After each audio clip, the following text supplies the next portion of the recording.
Hello hello hello hello hello hello hello hello hello hello hello. चलिए, तो बच्चों आज हम लोग शुरू करेंगे प्रॉपर्टीज ऑफ चार्ज। चार्ज के प्रॉपर्टीज में सबसे पहले आज हम लोग पढ़ेंगे एडिटिविटी ऑफ चार्ज। ये एडिटिविटी ऑफ चार्ज होता क्या है? देखिए, दो जो चार्ज है, चार्ज क्या है? वो स्केलर क्वांटिटी है। कौन सा क्वांटिटी है? Scalar quantity. ये तो वेक्टर क्वांटिटी है नहीं। अगर ये स्केलर क्वांटिटी है तो इसको जब हम सम करेंगे, चार्ज को ऐड करेंगे, तो उसमें क्या करेंगे? अलजेब्रिक सम करेंगे। अगर मान लीजिए मेरे पास कोई सिस्टम है, उस सिस्टम में बहुत सारा चार्ज है, अगर उसको हम एक साथ लाना चाहते हैं, टोटल नेट चार्ज हमें बताना है, तो हम लोग क्या करेंगे? उसको ऐड करेंगे। और ऐड कैसे करेंगे? अलजेब्रिक सम में, है ना। जैसे एडिशन करते, जैसे कोई नॉर्मल संख्या को हम लोग जोड़ते हैं, उसी तरह चार्ज को भी हम लोग जोड़ेंगे। यही जो कोई भी सिस्टम में टोटल चार्ज को हम लोग ऐड करते हैं, नेट चार्ज जो निकालते हैं, यही नेट चार्ज को ही हम लोग बोलते हैं एडिटिविटी ऑफ चार्ज। ठीक है, तो ये एडिटिविटी ऑफ चार्ज हम लोग निकालेंगे आज। ठीक है, देखिए कैसे। जैसे मान लीजिए मेरे पास कोई सिस्टम है, ये कोई सिस्टम है, इसमें चार्ज ये है Q1, ये Q2, Q3, Q4, ऐसे Q5, टोटल 5 चार्ज। हम ये टोटल नेट चार्ज निकालना चाहते हैं, नेट कितना चार्ज है इनके लिए। चूंकि चार्ज स्केलर क्वांटिटी है, तो नेट चार्ज निकालने के लिए हमें सिंपल सा अलजेब्रिक सम करना होगा। अलजेब्रिक सम के लिए हम जैसे जोड़ते हैं, जैसे जोड़ करते हैं वैसे जोड़ करना होगा, सब तो चार्ज को जोड़ देंगे। तो यही जो चार्ज को टोटल अलजेब्रिक सम करते हैं, ऑल इंडिविजुअल चार्ज, प्रत्येक चार्ज का जो अलजेब्रिक सम करते हैं, यही प्रोसेस कहलाता है एडिटिविटी ऑफ चार्ज। ठीक है, तो लिखते हैं additivity additivity of electric charge.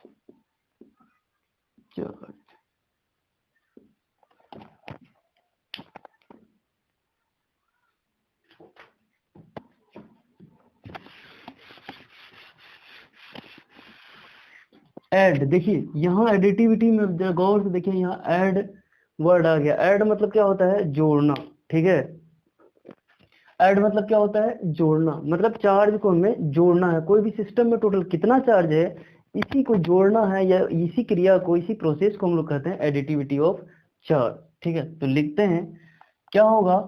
Total total charge of the system is charge of the system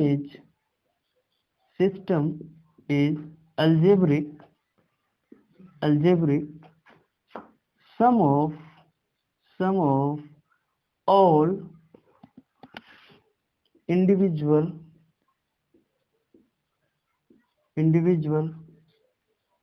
charge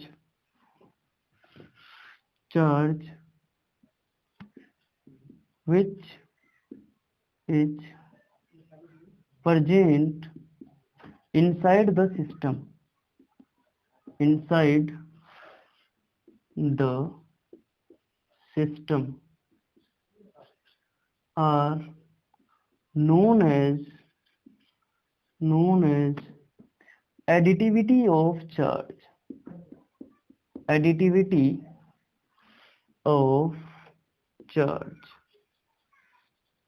मतलब इससे तो ये बात पता चलता है कि अगर चार्ज स्केलर क्वांटिटी है तो उनको हम सिंपल अलजेब्रिक सम करेंगे।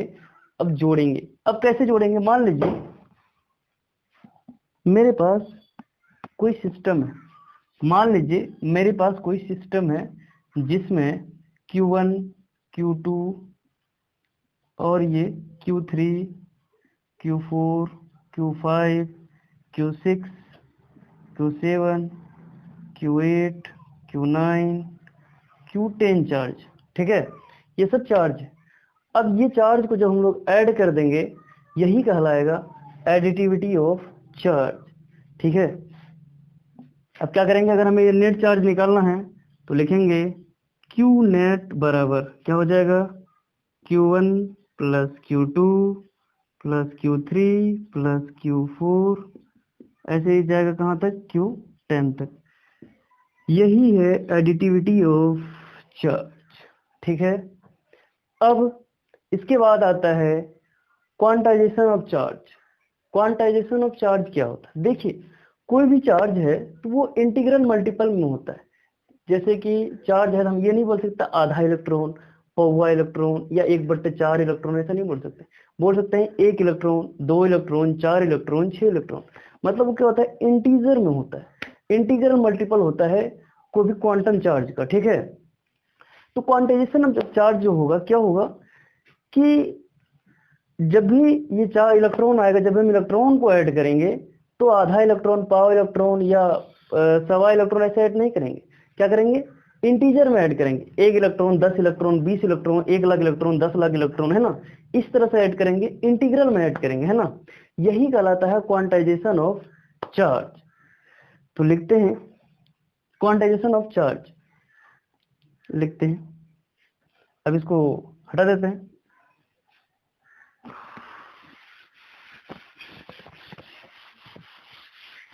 तो हम लोग लिखते हैं quantization of charge. Quantization of charge,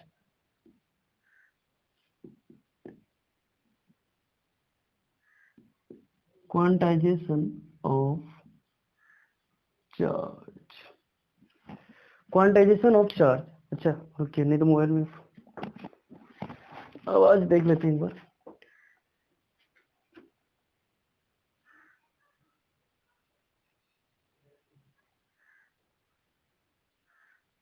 चलिए, अब हम लोग क्वांटाइजेशन ऑफ चार्ज के बारे में पढ़ते हैं।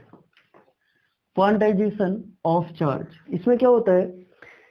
ये जो कोई भी इलेक्ट्रॉन का चार्ज हो या प्रोटॉन हो, इलेक्ट्रॉन हो या प्रोटॉन हो, इसके इंटीग्रल में होता है, इसके फ्रैक्शन में नहीं आता। ये चार्ज जब हम ऐड करते हैं, ये हमेशा इंटीग्रल में आएगा, आधा, पाव, सवा में नहीं आएगा, है ना। हम ऐसा नहीं बोल सकते आधा इलेक्ट्रॉन, है ना। जब भी बोलेंगे 1 इलेक्ट्रॉन या 0 इलेक्ट्रॉन, मतलब हमेशा इंटीजर में बोलेंगे, कभी भी फ्रैक्शन में नहीं बोलेंगे। यही कहलाता है क्वांटाइजेशन ऑफ चार्ज। लिखेंगे it is the integral multiple of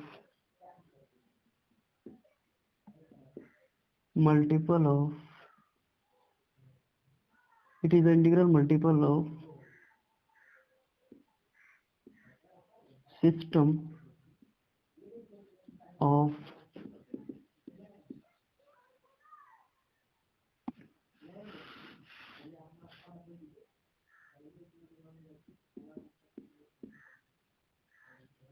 isolated system present in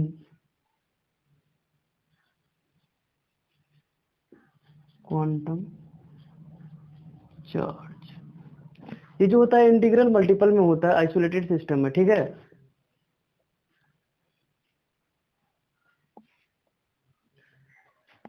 या तो फिर इसको आप इस तरह से भी डिफाइन कर सकते हैं कि total charge of body is, body या सिस्टम भी बोल सकते हैं, body is always an integral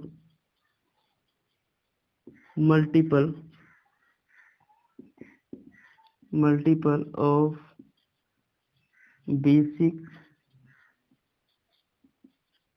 quantum charge. इसका अर्थ क्या हुआ कि जो क्यू नेट है, नेट चार्ज हम निकालेंगे इंटीजर में, ये एन जो है इंटीजर में आएगा।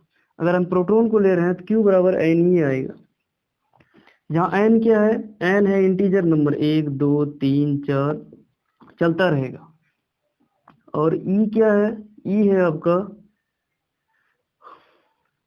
ये है आपका क्या? इलेक्ट्रॉन चार्ज का मैग्नीट्यूड 1.6 इंटू 10⁻⁹ कूलम, ठीक है।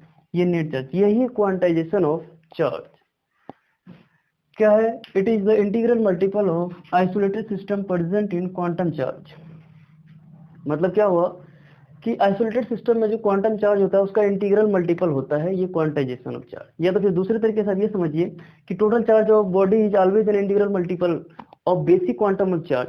मतलब बॉडी का जो टोटल चार्ज होता है वो हमेशा इंटीग्रल मल्टीपल में होगा, आधा नहीं होगा। कभी भी चार्ज को आधा तोड़ के हम नहीं दिखा सकते, या 3 भाग 2 भाग, ऐसा नहीं, हमेशा इंटीजर में दिखाएंगे।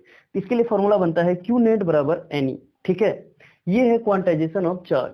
इसका अर्थ ये है कि चार्ज हमेशा क्वांटाइज होता है। इसका मतलब ये कि चार्ज भी कभी टूटेगा नहीं। जैसे इलेक्ट्रॉन है तो आधा इलेक्ट्रॉन पावर इलेक्ट्रॉन नहीं होगा, चार्ज हमेशा इंटीजर में होगा। ठीक है, अब अगला आता है कि कंजर्वेशन।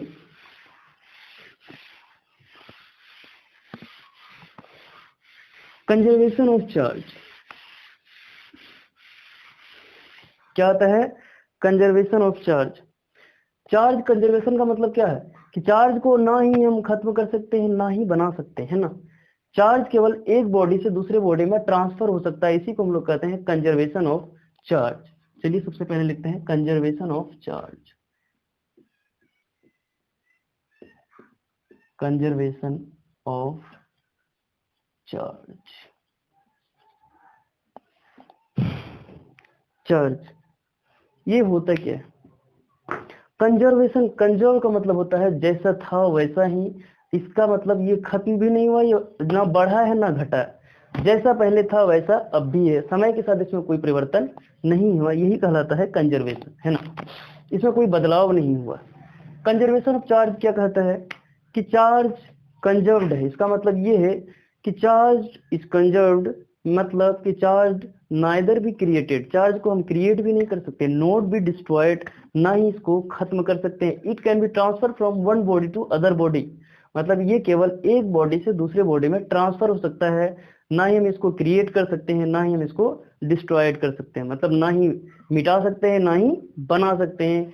चार्ज केवल एक बॉडी से दूसरे बॉडी में क्या होता है? ट्रांसफर हो जाता है ना। इसीलिए हम लोग बोलते हैं चार्ज इज कंजर्व्ड, है ना। तो लिखते हैं charge is always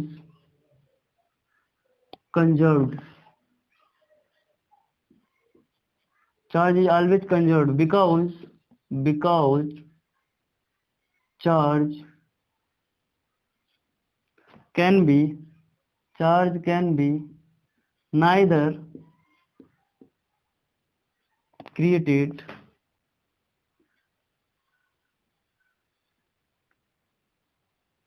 or not be destroyed।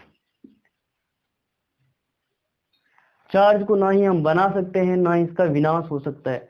Charge हमेशा कंजर्व्ड रहता है। इट कैन बी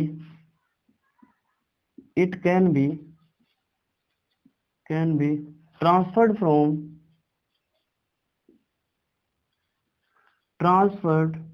फ्रॉम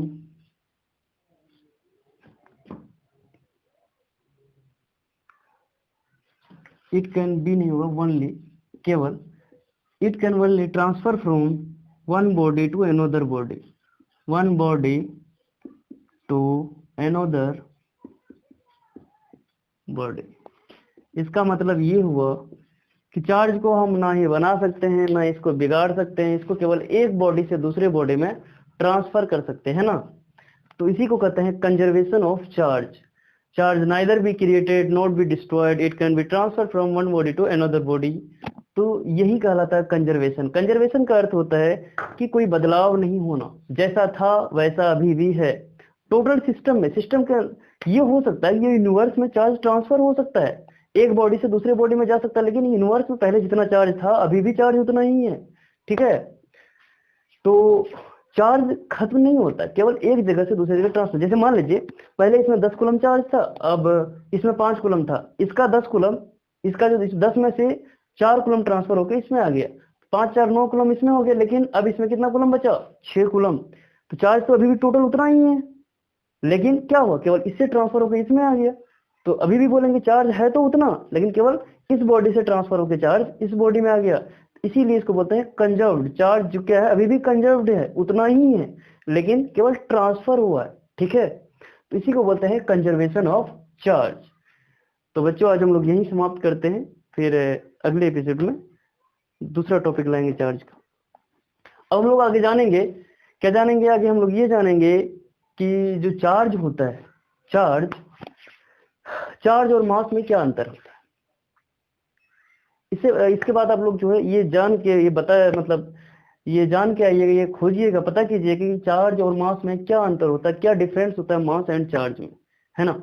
छोटा सा हम फिलहाल एक डिफरेंस आपको बता देते हैं कि चार्ज जो होता है, चार्ज स्पीड के साथ वेरी नहीं करती। अगर हम चार्ज को दौड़ा दें तो जितना चार्ज यहाँ था उतना चार्ज दौड़ाने के बाद भी होगा, लेकिन मास स्पीड के साथ वेरी करेगा।